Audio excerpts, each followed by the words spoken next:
In this world, we are very happy with our children, husband, wife, eating, mating, supporting, nourishing our children, sometimes making so much merry, taking so much wine, and we feel so much pleasure. Sometimes we become the president of any country, prime minister of any country, very beautiful wife, qualified children. Also some beggars comes to us and we can give so much donation to them. Then why to chant and remember Krishna, Supreme Personality of God? What is the use? Living all these things, why you should do bhajan? I've heard so many times with so many prosperous Indian and learned persons. Also I think that this doubt may come to anyone. I want that Prem Prajan Prabhu should speak something about this.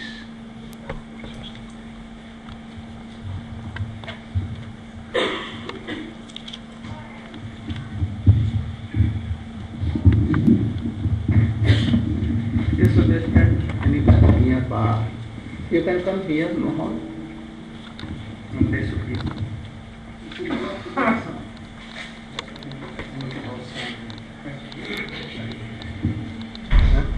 Oh, you should go.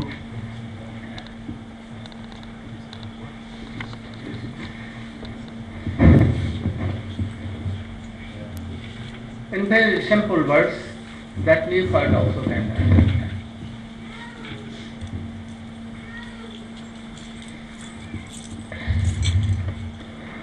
Om Jnanatirandasya Jnananjana Shalakaya Chakshurunmilitam Dena Tasmai Sri Gurave Namaha Gurave Gaurachandaya Radhikaye Tadalaye Krishnaya Krishna Bhaktaya Tadbhaktaya Namo Namaha Vanchakalpatarvishta Kripa Sindhubhya Patitanam Pavanebhyo Vaishnavebhyo Namo Namah. First of all, I would like to offer thousands and thousands of most humble and respectful Dandavat Pushpanjali at the lotus feet of my beloved Diksha Guru, Om Vishnu Pada Stotra Satarupa Nagacharya Varya Sri Srimad Bhaktivedanta Narayan Goswami Maharaj. Secondly, I offer my obeisances at the lotus feet of my Guru Varga, and from my basis at the lotus feet of all assembled Vaishnavas. So Gurudev has ordered me to speak something about the necessity of doing bhajan. So, in this world, it appears that there are so many opportunities for happiness.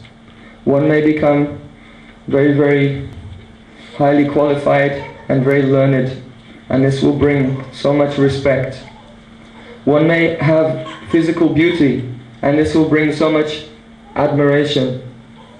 One may be born in an aristocratic family, and one may be very wealthy. Yet, despite all of the opportunities afforded to us in this material world, still, so much suffering will come. Everyone has to take birth, and birth is a very painful experience. Everyone will have to grow old. We can try to hold back the advancement of this old age coming to us for some time. One may do some exercise and have some facelift or anything like this. But still, old age will come and no one can stop it.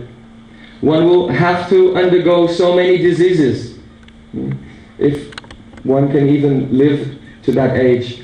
Many people, they don't live to old age, they are killed, murdered, they die very... just last week, one devotee from here in Wales, he was a very young devotee, in his 30s, he had a brain hemorrhage and left all of a sudden, unexpectedly. Many diseases will come, and then finally death will come. And after death, again, birth will come.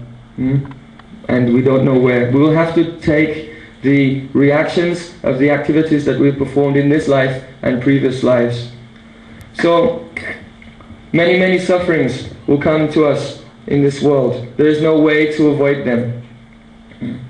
Srimad Bhagavatam, it is stated, Tasyaiva heto prayate ko vido na labhyate yad brahmatam upariyada ta labhyate dukkha varanyata sukham kalena savatra gabira ranghasa.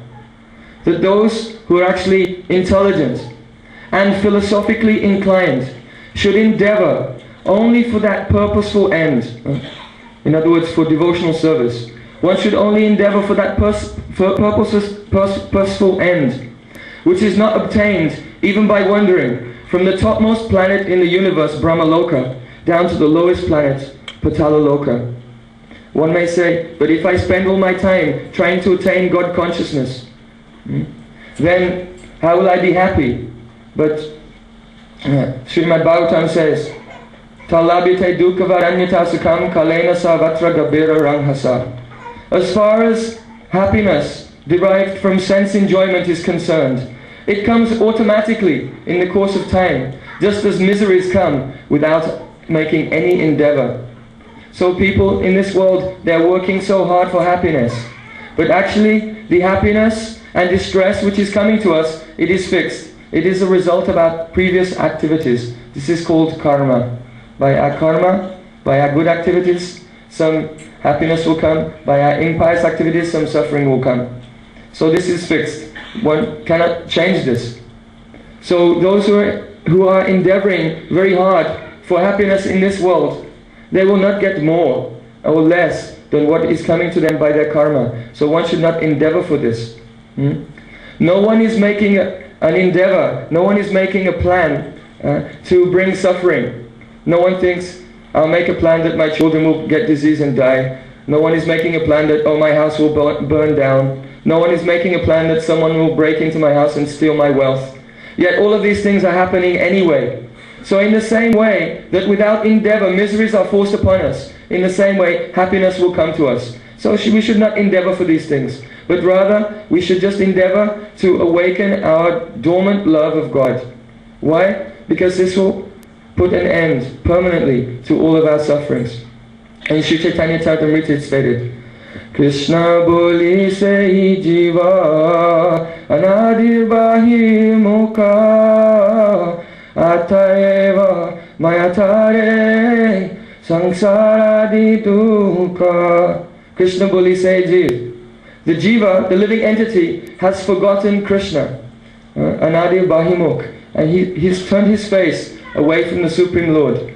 Atayeva mayatari deya sangsaradi dukha. Therefore, Maya, this God's energy, His material energy, which has manifested this whole material universe, it is inflicting so many sufferings upon the jiva, so that he will wake up and ask himself, who am I?